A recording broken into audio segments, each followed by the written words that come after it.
कैसे हैं दोस्तों। आज के दौर में इंसान इतनी ज्यादा तरक्की कर चुका है कि वो चांद पर कदम रखने के बाद अब मरीख पर भी अपने ठिकाने बनाने की तैयारियां कर रहा है। लेकिन जमीन पर अब भी एक पूरे का पूरा कॉन्टिनेंट है जो कि आज के इंसानों के लिए बहुत ही मिस्टीरियस है। ये इतना ज्यादा पुरअसरार है कि आज के दौर का इंसान भी इसके बारे में बहुत ही कम नॉलेज रखता है।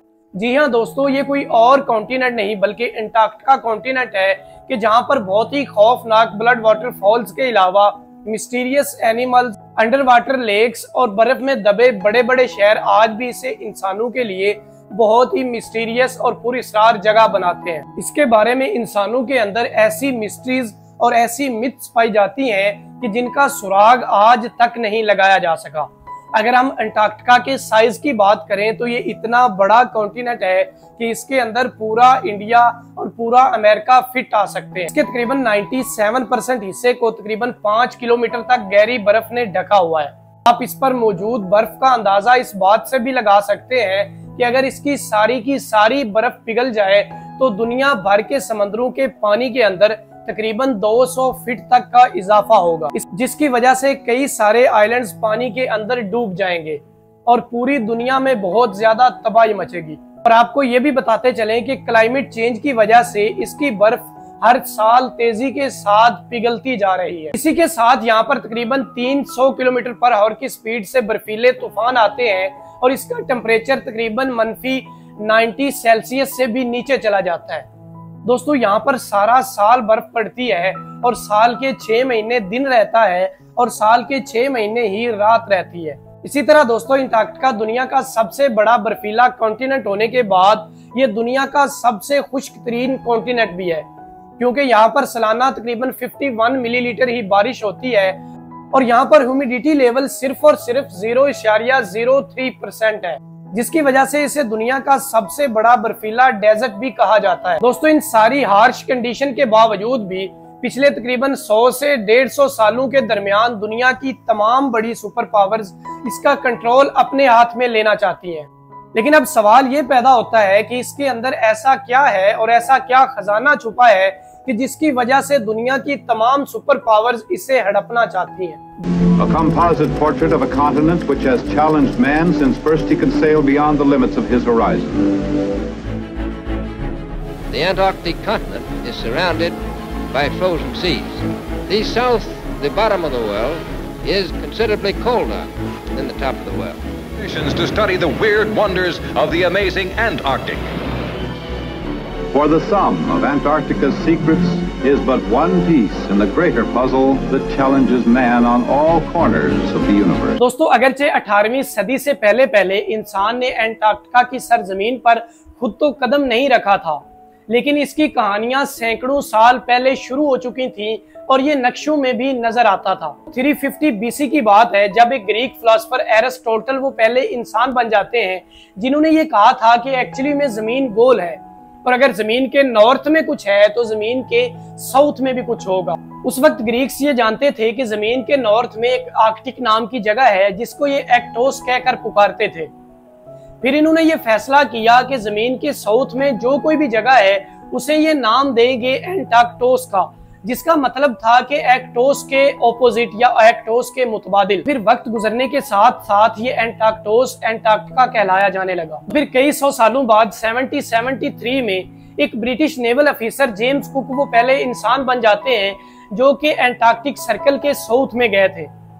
ये उस वक्त एंटार्क्टिका की सरजमीन से तकरीबन 130 किलोमीटर दूर थे जब इन्होंने अपने जहाज को या अपने शिप को वापस मोड़ा था, क्योंकि इन्होंने पानी के अंदर तैरते हुए बहुत बड़े बड़े आइसबर्ग देखे जो किसी भी वक्त इनके जहाज से टकरा सकते थे और इनका जहाज टुकड़े टुकड़े हो सकता था। वापसी के वक्त इन्होंने अपनी डायरी पर लिखा कि एंटार्क्टोस जैसी कोई जगह अर्थ पर एग्जिस्ट करती है, लेकिन वहां कोई भी नहीं जा सकता क्योंकि वहां इतनी तेज हवाएं और साथ पानी में इतने बड़े बड़े आइसबर्ग होते हैं जो किसी भी बड़े जहाज के साथ टकरा कर उसके टुकड़े कर सकते हैं। और साथ फेमसली उन्होंने ये भी कहा कि जितना नजदीक मैं इस कॉन्टिनेंट के गया हूँ, आज के बाद मुझे नहीं लगता कि कोई भी इंसान इस कॉन्टिनेंट के इतना नजदीक जा सकेगा।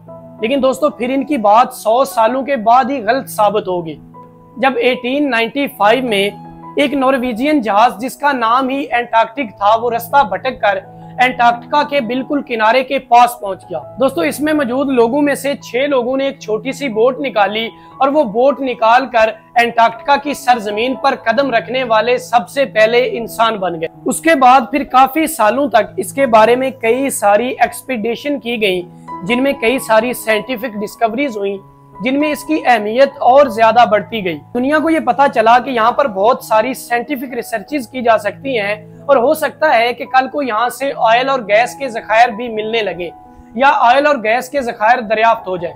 फिर दोस्तों 1908 और 1945 के दरमियान दुनिया के 7 अलग अलग मुल्कों ने एंटार्क्टिका की सरजमीन पर अपनी सॉवरेनिटी क्लेम कर दी।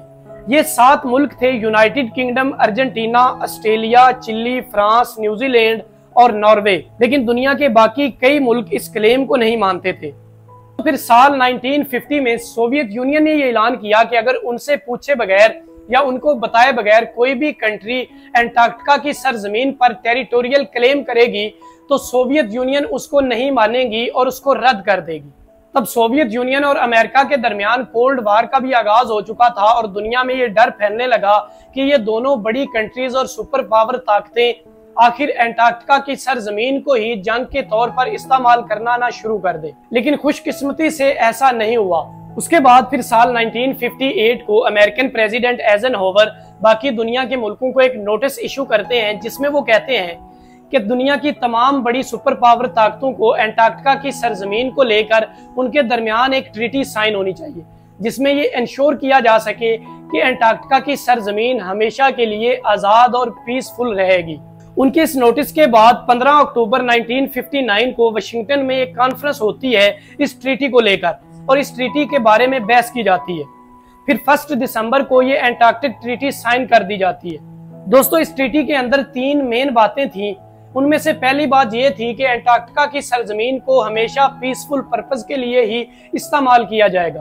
दूसरी और अहम बात यह थी कि जितने भी मुल्कों ने इस एंटार्क्टिक ट्रीटी को साइन किया है वो यहाँ पर आजादाना तौर पर साइंटिफिक रिसर्चेज कर सकेंगे और उनको यहाँ पर साइंटिफिक रिसर्चेज करने की आजादी होगी। तीसरी इसमें यह बात थी कि जितनी भी साइंटिफिक रिसर्चेज एंटार्क्टिका की सरजमीन पर की जाएंगी उनको आपस में ये तमाम मुल्क शेयर करेंगे और एक दूसरे के लिए वो सारी रिसर्चेज अवेलेबल होंगी। उस वक्त दोस्तों 12 कंट्रीज ने इस ट्रीटी को साइन किया था, जिसमें वो सारे मुल्क भी शामिल थे जो यहाँ पर पहले से ही एंटार्क्टिका की सरजमीन पर टेरिटोरियल क्लेम कर रहे थे। इसके बाद फिर इंडिया और चाइना समेत दुनिया के कई मुल्कों ने इसकी मुखालफत कर दी और फिर इन नॉन अलाइंड कंट्रीज ने यूनाइटेड नेशंस को इतना ज्यादा प्रेशराइज किया कि उन्होंने 1983 में ये कहा कि चलो हम अगली मीटिंग में इस मसले को डिस्कस करते हैं और इसका कोई हल निकालते हैं। तो फिर इंडिया ने भी चुपके से 1983 में इस ट्रीटी को साइन कर लिया।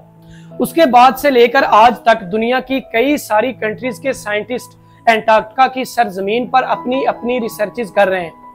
लेकिन दोस्तों, हो सकता है कि ये ट्रीटी एक्सपायर होने के बाद अब ये एंटार्क्टिका की सरजमीन दुनिया के लिए बदअमनी का बायस बन जाए, क्योंकि दोस्तों रिसेंटली अब ये भी पता चल चुका है कि एंटार्क्टिका की सरजमीन की बर्फ के नीचे ऑयल और गैस के वसी तर वसाइल मौजूद हैं या वसी तर पैमाने पर ऑयल और गैस मौजूद है, जिसके बाद हो सकता है कि इस ट्रीटी के खत्म होने के बाद या एक्सपायर होने के बाद एंटार्क्टिका की सरजमीन दुनिया की तीसरी आलमी जंग का बहस भी बन जाए।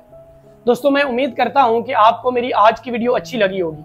अगर आप लोगों को मेरी आज की वीडियो अच्छी लगी है तो मेरी वीडियो को लाइक कीजिएगा, मेरे चैनल को सब्सक्राइब करना ना भूलिएगा।